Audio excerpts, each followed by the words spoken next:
El 27 de mayo de 2026, una de las instituciones más importantes y silenciosas de las finanzas globales hizo un anuncio que pocos analistas supieron leer correctamente. Me refiero, por supuesto, a la DTCC, la entidad que liquida, y de la cual te he hablado múltiples veces, 4,74 trillones de dólares en los mercados globales, pero principalmente en los mercados americanos. Esta institución eligió una blockchain pública para tokenizar treasuries, ETFs, acciones de Russell 1000, y no eligió Ethereum, no eligió Solana, no eligió una blockchain privada. Lo que nadie te ha estado contando es que este anuncio contiene la señal exacta de cuándo XRPL va a despertar con el mercado de utilidad institucional. Y no soy yo el que elige la fecha, lo anuncian ellos. No por la blockchain que eligieron para la parte de tokenización, sino porque esa elección hace técnicamente imposible evitar algún tipo de adopción en el corto plazo. Adopción para la parte de liquidación. Y voy a explicártelo desde la arquitectura del settlement, desde los papers del Banco Internacional de Pagos, del FMI y del Banco Mundial, desde la propia literatura financiera que lleva años advirtiéndolo. Y al final vas a entender por qué los que están posicionados en XRPL hoy están viendo algo que el mercado todavía no ha priced in. Pero empecemos por lo concreto. La DTCC anunció que en la primera mitad de 2027 va a tokenizar activos custodiados en su sistema, ofreciendo a participantes del mercado la posibilidad de usar esos activos en un ecosistema digital. Liquidación más rápida, mayor movilidad de colateral, horarios de trading extendidos, menores costes y menores riesgos. Suena realmente perfecto y suena revolucionario, y el comunicado pasó por los titulares como, abro comillas, la DTCC tokeniza con Stellar. Cierro comillas. Y se quedó ahí, pero no fue a más. No analizaron esta noticia con la profundidad que se merece y quiero cubrir contigo en el siguiente vídeo. Hay una pregunta que el comunicado no responde y es la única pregunta que realmente importa. ¿Cómo van a liquidar el dinero? Porque tokenizar un treasury, un ETF o una acción de Russell 1000 es solamente la mitad de una transacción. La otra mitad es el dinero que paga por ese activo. Y si el activo se mueve en segundos en una blockchain, pero el dinero sigue moviéndose por ejemplo, Fedwire en T+1, lo que tienes no es una mejora del sistema. Lo que tienes es un problema estructural que la literatura financiera lleva 10 años describiendo con un nombre técnico muy específico y que genera problemas. Problemas si no se hace de forma completa. Y para entender exactamente a qué me refiero, necesitamos hablar de algo que la mayoría de las coberturas mediáticas omiten por completo. Las dos patas de cualquier transacción financiera. Toda transacción tiene dos patas. Esto no es jerga, es simplemente la arquitectura básica de los mercados. La primera pata se llama Securities Leg y es el cuadrante que ves en color morado claro, arriba a la izquierda en tu pantalla. Es la pata del activo, es el lado donde el activo cambia de propietario, las acciones, el bono o el treasury que se está vendiendo. Y la segunda pata es el cuadrante que ves arriba a la derecha en la pantalla, en color verde, se llama cash leg o la pata del efectivo. Es el lado donde el dinero cambia de manos, el pago que el comprador hace al vendedor. Y la palabra clave en toda esta conversación es la sincronización. Las dos patas tienen que ejecutarse de forma sincronizada porque si no lo hacen, aparece un riesgo concreto y medible que tiene nombre propio en la historia financiera. Ese riesgo se llama Hastad y nació un día en concreto, el 26 de junio de 1974, en Frankfurt. Un banco alemán, el banco alemán Hastad, cerró a las 3:30 de la tarde. Esa mañana, varios bancos americanos le habían enviado marcos alemanes esperando recibir dólares cuando abrían los mercados de Nueva York por la tarde. Cuando Hastad cerró, los marcos ya habían sido enviados, pero los dólares nunca llegaron. Cientos de millones desaparecieron porque solo una pata de la transacción se había completado. Desde ese día, toda la infraestructura moderna de settlement, de liquidación, existe con un único objetivo: asegurar que las dos patas se completen juntas o que ninguna de las dos lo haga. Este principio se llama Delivery versus Payment, que de forma abreviada es DVP. Y cuando hablamos de FX se llama Payment versus Payments, PVP. En el caso de, por ejemplo, CLS Bank, fue creado exactamente para resolver esto en los mercados de divisas. En este mapa que estás viendo en pantalla puedes ver los dos legs claramente diferenciados. La parte de securities en morado y la parte del efectivo en verde. Y aquí es cuando la conversación se vuelve incómoda para muchos proyectos de tokenización actuales. Es decir, en el mundo tradicional, en el mundo de las finanzas tradicionales, lo que ocurre es lo que está enmarcado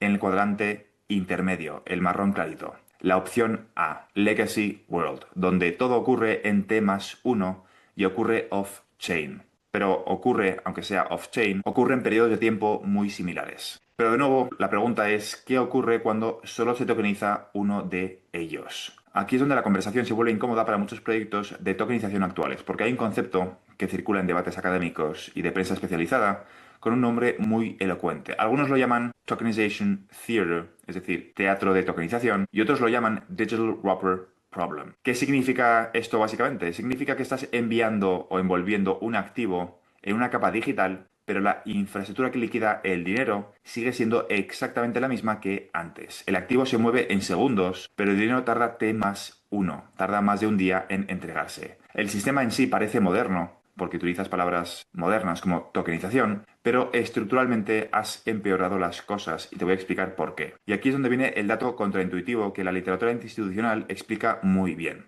Tokenizar solamente el activo sin tokenizar el cash leg no reduce el riesgo Herstatt, sino que hace todo lo contrario, lo amplifica, aumenta los riesgos. Tienes que mejorar las dos patas de forma simultánea, es decir, la caja verde y la caja morada de forma simultánea, no solamente las acciones, sino también la parte de cash leg. ¿Por qué esto es crítico? Porque en el sistema Legacy ambas patas tardaban aproximadamente lo mismo. Ambas tardan T más 1 a T más 2. La ventana de exposición era simétrica y los CCPs, los Central Counterparties, gestionan ese riesgo con márgenes y default funds calibrados en esa simetría. Cuando tokenizas solamente el activo, rompes esa simetría. El vendedor entrega su treasury tokenizado en segundos, pero no recibe los dólares hasta el día siguiente. O al revés. La ventana de exposición no desaparece, sino que se vuelve asimétrica y muchísimo más visible. Aumenta los riesgos sistémicos. Una parte está totalmente desnuda esperando a que la otra se complete. Esto no me lo invento yo, está documentado en la literatura más rigurosa de las instituciones financieras globales. Así que vamos a ver las fuentes porque entender el peso institucional de este argumento es muy importante para que podamos entender cómo de cerca o cómo de lejos está la parte de la liquidación, es decir, XRP, es decir, el comienzo del mercado de utilidad, con la tokenización de la DTCC. El BIS, el Banco Internacional de Pagos, que es básicamente el banco central de los bancos centrales, publicó en 2023 su Annual Economic Report con un capítulo entero dedicado a este tema. El capítulo se llama Blueprint for the Future Monetary System. En este documento los autores afirman literalmente que el éxito de la tokenización descansa sobre la base de la confianza proporcionada por el dinero del Banco Central. No sobre monedas estables, no sobre el dinero del banco comercial sin más, sino sobre el dinero soberano integrado en la misma infraestructura. 2 años después, el BIS volvió a la carga con su Annual Economic Report del año 2025, en el capítulo 3 titulado The Next Generation Monetary and Financial System. Allí deja aún más claro que el Atomic Settlement, que es a lo que se refieren o el caso de uso con XRPL, la ejecución simultánea del Delivery y Payment, es lo que mitiga el riesgo principal de toda esa arquitectura, no la tokenización por sí sola. El FMI ha publicado 2 documentos críticos para entender esto. El primero es el que estás viendo en pantalla, llamado Central Bank Exploration of Tokenized Reserves. Este documento hace una distinción técnica muy importante que casi nadie cita. Distingue entre atomicidad estricta y atomicidad débil. La atomicidad estricta, dicen los autores, solo está garantizada cuando tanto los activos como los pagos se registran y liquidan en un único ledger, con un entorno de ejecución unificado. La atomicidad débil, que es la que ocurre cross-ledger, requiere intermediarios, oráculos y mecanismos de hash time locked contracts e introduce complejidad operativa, timeouts y riesgos de fallos de settlement. En abril de 2026, es decir, hace apenas unos 2 meses, el FMI publicó Tokenized Finance, donde define todo esto como un cambio estructural en la arquitectura financiera, no una mejora marginal de la eficiencia. Y enfatiza que el éxito a largo plazo depende de anclar las finanzas digitales en activos de settlement seguros. Y la OCDE también se ha pronunciado en su reporte de 2025 sobre la tokenización de activos. Reconoce los beneficios potenciales del Atomic DVP, pero advierte explícitamente que la tokenización puede afectar negativamente la actividad de repo y securities lending si no se diseña con el cash leg integrado, es decir, con la parte de pagos también que sea instantánea, dada la necesidad de prefondear las posiciones tokenizadas. Y aquí tenemos los proyectos experimentales que han demostrado que esto no es una teoría. Proyecto Helvetia 3 en Suiza ya opera en producción permanente desde 2024, con bonos liquidando atómicamente con wholesale CBDCs del Banco Central suizo. También encontramos al proyecto Agora, liderado de nuevo por el Banco Internacional de Pagos, con 7 bancos centrales y más de 40 instituciones financieras privadas. Presentó su prototipo final en mayo de 2026, demostrando Atomic Settlement multidivisa para pagos transfronterizos. Proyecto Yura, proyecto Stella, proyecto Jasper 3, proyecto Meridian, todos comparten una conclusión. La arquitectura ideal es un ledger único con ambas patas y, en su caso, con dinero del Banco Central tokenizado. Y ahora viene la pregunta incómoda. ¿Qué pasa si nos llevamos esta arquitectura subóptima a escala? Porque la DTCC no es un proyecto piloto. Esta institución liquida, como he dicho, 4.74 trillones de dólares cada año. Si en 2027 empiezan a tokenizar Russell 1000, ETFs y Treasuries en Stellar sin un cash leg integrado, lo que están escalando es exactamente el escenario que el FMI y el BIS describen como problemático. Y la consecuencia sistémica de todo esto tiene un nombre muy concreto: crisis de liquidez intradía. Piensa en el mecanismo. Cuando tokenizas el asset leg, pero el cash leg tiene T+1, los participantes del mercado tienen que prefondear sus posiciones porque no pueden depender del netting que el sistema legacy hacía. El netting actual de la DTCC reduce las obligaciones brutas en aproximadamente un 98%. Si rompes ese mecanismo sin reemplazarlo por algo equivalente, la liquidez intradía que el sistema necesita se multiplica por 10 o por 50, dependiendo del segmento. Un economista senior del FMI lleva más de una década documentando esto en una serie de papers que cualquier analista serio debería conocer. Su trabajo sobre la velocidad del colateral, especialmente el documento que estás viendo ahora mismo en pantalla, y los papers de seguimiento del año 2013 y del año 2017. En esos documentos demuestra que el colateral en el sistema financiero global se reutiliza 2 o 3 veces antes de quedar inmovilizado. Esa reutilización es lo que lubrica el sistema financiero. Singh lo llama Financial Plumbing, o el sistema de fontanería financiera. Si la tokenización mal diseñada rompe esa fontanería sin sustituirla, lo que parece una modernización se convierte en un evento de stress liquidity. Y aquí está la parte que conecta todo lo que llevamos hablando durante muchísimo tiempo. La próxima crisis de liquidez del sistema financiero global puede no venir de un shock externo, sino que puede venir precisamente de la tokenización masiva de activos sin que el settlement se complete de forma sincronizada. La fragmentación de las dos patas, escalada a trillones de dólares de volumen diario, es la vulnerabilidad estructural que la literatura ya ha identificado. Y esto no es mi opinión, esto es la opinión de los economistas, de los asesores, de los que llevan más de una década explicando los problemas de la tokenización sin una liquidación instantánea de forma simultánea. Otros analistas y asesores de el BIS, en papers del año 2003, por ejemplo, titulado The Intraday Liquidity Management Game, ya demostraban matemáticamente ese trade-off. La OCDE en 2025 lo confirma. El FMI en 2026 lo confirma. Edwin Mata, en American Banker, en febrero del 2026, lo escribió de forma especialmente clara. La tokenización no elimina el riesgo de settlement. Lo mueve de la incertidumbre retardada de contraparte hacia la inmediatez y la precisión de fondeo. Cuando eliminas el tiempo como buffer, la liquidez se convierte en el amortiguador de shocks. Y la mayoría de los bancos no están preparados para eso. Así que vamos a, otra vez de nuevo, tener esto, la visión macro de lo que está ocurriendo, de forma visual. Por eso he creado esta infografía. En el escenario A, la zona en gris que estás viendo que pone Legacy World, tienes lo que la propia palabra describe, el mundo antiguo, cómo funciona el sistema financiero ahora, antes de la tokenización. Ambos legs liquidan en T+1 a través de sistemas separados. La DTCC para activos y Fedwire para el efectivo. Es lento, es ineficiente, pero los CCPs gestionan el riesgo con márgenes calibrados a la simetría temporal de las dos patas. Es subóptimo, pero es estable. Lo que estamos viviendo a día de hoy, básicamente. El escenario B es lo que tienes en color rojo. Tienes lo que muchos proyectos de tokenización están ofreciendo a día de hoy. El asset leg se tokeniza y se mueve en segundos. Pero el cash leg sigue en Fedwire. Es decir, el Herstack risk está amplificado. Es lo que se llama The Tokenization Theater.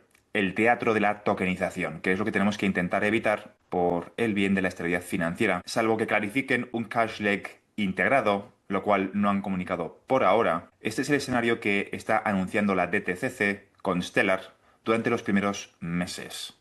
No han anunciado una liquidación en T+0 todavía. Si te quedas hasta el final del vídeo, igual entenderás a qué me refiero con todavía. Y aquí es donde entra en escena el escenario intermedio, que la mayoría de los analistas públicos no están nombrando. El escenario donde ya tienes ambos legs en el mismo ledger, lo que estás viendo en color naranja clarito. Ya tienes el Atomic DVP nativo, ya tienes la arquitectura técnica que el BIS describe como necesaria. Ese escenario tiene una infraestructura operativa concreta hoy y se llama XRP Ledger. Lo que XRP le ofrece en términos de la arquitectura del BIS y del FMI han identificado como necesaria es bastante extraordinario y no es marketing. Vamos a ir punto por punto. En la parte de Securities Leg, la parte de la izquierda, la parte de color morado, es el escenario donde XRPL puede albergar activos tokenizados de forma nativa a través de Issued Currency para activos fungibles, NFTs vía enmienda XLS20 para activos no fungibles y especialmente MPTs, Multipurpose Tokens, introducidos en la enmienda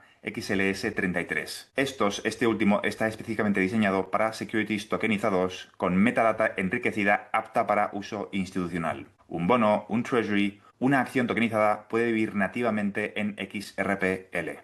Con lo cual, esta infografía empieza a tener cada vez más sentido. La segunda parte es el cash leg, la parte de la derecha, en color verde. Aquí está la diferencia crítica con respecto a la mayoría de las blockchains. XRPL tiene dinero nativo, XRP, que puede actuar como settlement asset sin necesidad de bridge externos. Pero es que además tiene RLUSD, que es la moneda estable emitida por Ripple en Estados Unidos, desde diciembre del 2024, que es dinero del emisor regulado, no es especulativo. Y tiene la capacidad de albergar IOU emitidas por entidades reguladas representando dinero fiduciario. Y por último viene la parte más importante, la parte de sincronización. Esta es la parte, arquitectónicamente hablando, más elegante. En XRPL, cuando intercambias un activo tokenizado contra XRP, RLUSD o un USD IOU, la atomicidad es nativa al protocolo. No necesitas hashtime locked contracts ni no necesitas oráculos cross-chain. No necesitas contratos inteligentes customizados. La transacción es atómica por diseño.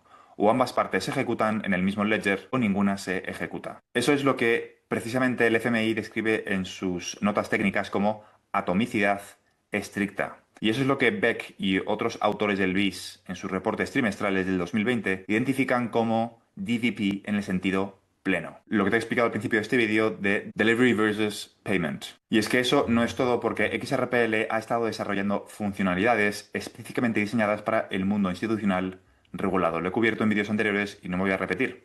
Permission Domains y Permission DEX. Estas son precisamente las características que el BIS describe cuando habla de la necesidad de Embedded Compliance en la infraestructura de tokenización. El cumplimiento integrado de forma nativa en XRPL. ¿Significa que XRPL es perfecto? No, pero desde luego XRPL cubre componentes que sí que están bajo el control del sector privado y los cubre nativamente sin ningún tipo de parche. Así que voy a volver a reenganchar el anuncio de el principio de este vídeo, el 27 de mayo del 2026, con el que empezamos. La DTCC eligió Stellar, no XRPL, para la parte de tokenización. Esto es un hecho. Y técnicamente, Stellar tiene una arquitectura comparable a la de XRPL para muchos de estos casos de uso. De hecho, es una copia de XRPL. Pero esto no es lo importante. Lo importante no es qué blockchain eligió o qué DLT eligió la DTCC para la parte de tokenización, que de hecho es multi-chain, no van a ser los únicos. Lo importante es que han dado una primera fecha y lo importante es qué problema acaba de validar institucionalmente. La DTCC ha hecho oficial, sin desmentir qué es lo que va a hacer a continuación, para todo el sistema financiero global, que la tokenización de activos del mercado de capitales es el futuro. Lo ha hecho con el respaldo de un Non-Action Letter de la SEC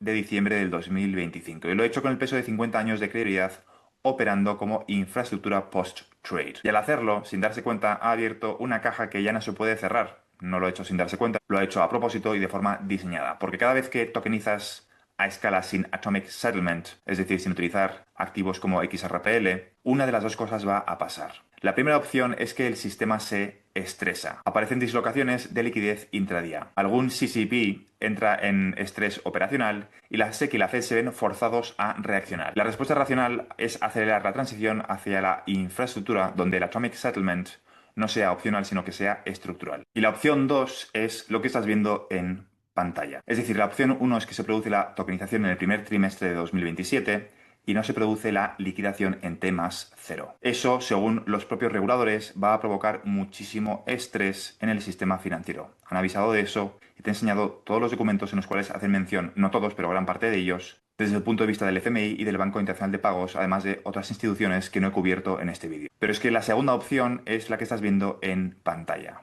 Decidí compartir con Claude, y esto es un ejercicio teórico, simplemente lo comparto como reflexión, no significa que vaya a ocurrir, pero le pregunté a Claude, y lo he cubierto en algunos directos, me dijese su predicción sobre cuándo cree que el carry trade se va a deshacer en Japón. Le medí todas las variables posibles y le dije que adjudicase porcentajes de probabilidad cada 2 semanas. Y según él, cree que es probable que como pronto ocurriese en la primera semana de junio, que hemos visto que lógicamente no ha ocurrido, pero que como tarde iba a ocurrir en enero de 2026. Eso significa que según Claude, cree que después de todas las métricas que le he metido en esa IA y en esas conversaciones, en algún momento entre ahora y el 31 de diciembre de 2026, el carry trade se deshará, poniendo especial hincapié en el mes de septiembre, finales de agosto y principios de octubre. Y el objetivo de esto no es acertar la fecha, sino que entendamos que se está abriendo de forma simultánea y de forma bastante sospechosa la oportunidad para que pasemos a T+0 antes de la tokenización de la DTCC Constellar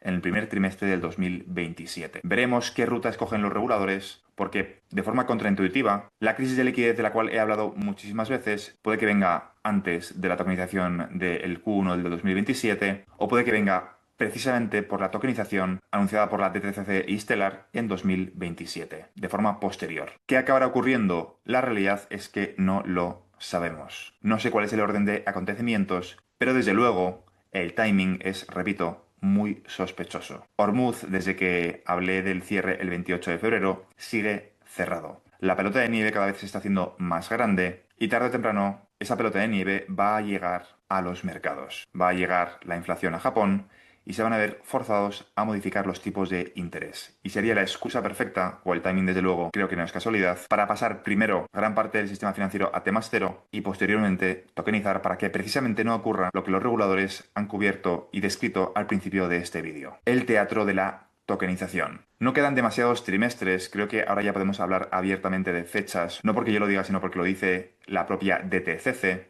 No soy yo el que está dando las fechas, sino que nos tenemos que guiar de lo que nos dicen ellos. Y la DTCC ya ha dado una fecha clave, el Q1 de 2027. Si tenemos en cuenta la literatura que te acabo de enseñar, del BIS y del FMI, dos conclusiones son claras. La crisis de liquidez parece más bien inevitable. La pregunta es si ocurrirá antes de la tokenización, con la excusa de Hormuz, o si ocurrirá después. En otros vídeos explicaré y te demostraré, no lo voy a hacer en este porque este ya es suficientemente largo, cómo todos los cambios en el sistema financiero vienen precedidos de una crisis. No viene porque se pongan de acuerdo y decidan modificarlo sin ningún tipo de agente externo empujándoles a tomar esas decisiones. Siempre vienen estos cambios, los que son de la profundidad que te estoy describiendo, vienen provocados por agentes externos. Pero eso es materia para un segundo vídeo. Así que llegados a este punto, la pregunta clave no es si vamos hacia una infraestructura con Atomic DDP nativo. La pregunta es ¿cuándo? Y como he dicho, la literatura institucional, no yo, los proyectos piloto que ya están en producción, la evolución regulatoria de Post-Genius Act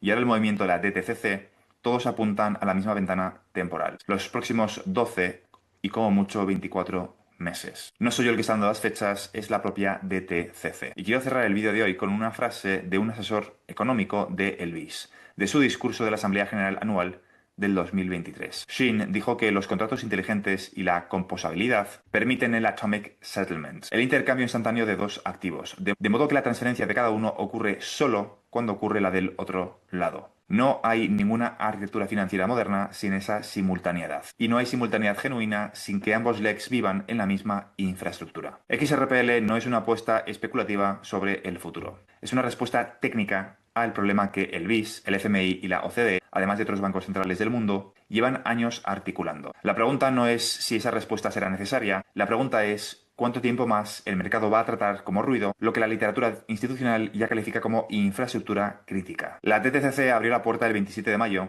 y lo que pase a partir de ahora se va a contar en los trimestres, no en años. Quedan trimestres, no sé cuántos, pero trimestres. Y repito, no es mi opinión, es la opinión de la DTCC. Aprovecho para recordarte que puedes comprar XRP utilizando el link que tienes en la descripción de este vídeo y que si utilizas ese link, verificas tu cuenta y operas con activos por valor de 100 euros en un plazo de 7 días, siempre y cuando sea el link que tienes en la descripción de este vídeo, puedes recibir un bono de bienvenida de 10 XRP. Aprovecho para recordarte que si no te has suscrito, te animo a que lo hagas y que si eres nuevo en mi canal, bienvenido. En este canal cubro todo lo relacionado con el sector de activos digitales, en concreto, la transición controlada de todo el sistema financiero hacia tecnologías de contabilidad distribuida, es decir, XRP, XLM, XDC, SHX, HBAR y un conjunto de activos digitales que van a cumplir una función complementaria en el futuro sistema financiero basado, entre otras muchísimas cosas, en el estándar ISO 20022. Y todo esto englobado dentro de una transición muchísimo más compleja y profunda que consiste en dejar atrás el capitalismo, comenzar una nueva era postcapitalista, post-IA, post-trabajo, que muchos están bautizando como la singularidad económica, que consiste esa transición en el desacople del crecimiento del PIB del mercado laboral. Y todo eso explicado desde el punto de vista de las oportunidades que nos vamos a encontrar en el proceso para los inversores retail como tú y como yo en el sector de activos digitales. Eso es todo por ahora y nos vemos en el siguiente vídeo. Un saludo.